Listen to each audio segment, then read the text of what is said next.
Because in many ways, it was a blowout quarter, as we just said on the top and bottom lines. It was a remarkable thing to behold. And yet the investor class seems to be focused on those monetizable users and adding just 1 million when I think the expectation was something like 10 million. What happened? Well, thanks for having me, Andrew. We're delighted to talk about the quarter and all the great things that happened.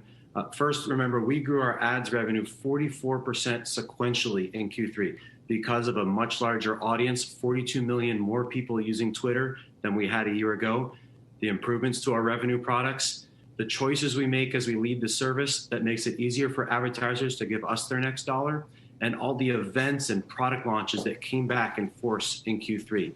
Now, we did have a big surge in usage in March. And the great news about that is we're retaining that group of people better than we have historical groups because of all the product work we've done.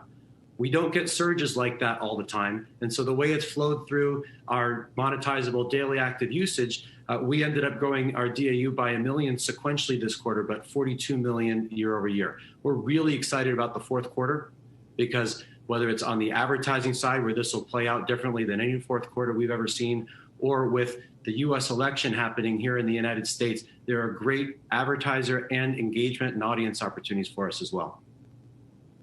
I want to talk about the election and the advertising market in just a moment, but just let's get back to, I just want to talk about the users just to put a button on this, in large part because that's what the investors were focused on. What do you think you have to do to increase that number come next quarter?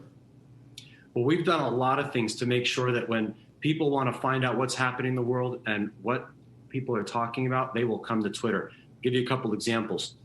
Today, 70 million people follow a topic on Twitter. That was basically zero a year ago. It was 50 million last quarter.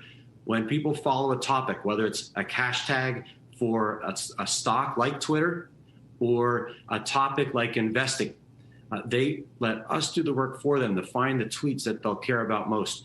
When we do that, they engage more, they click on more things, they retweet more things, they comment more frequently. And that's what Twitter is all about, is creating and enabling and informing conversation for people.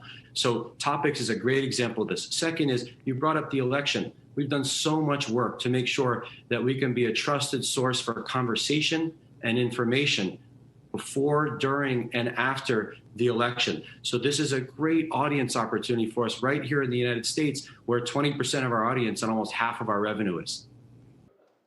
Shepard Smith here. Thanks for watching CNBC on YouTube.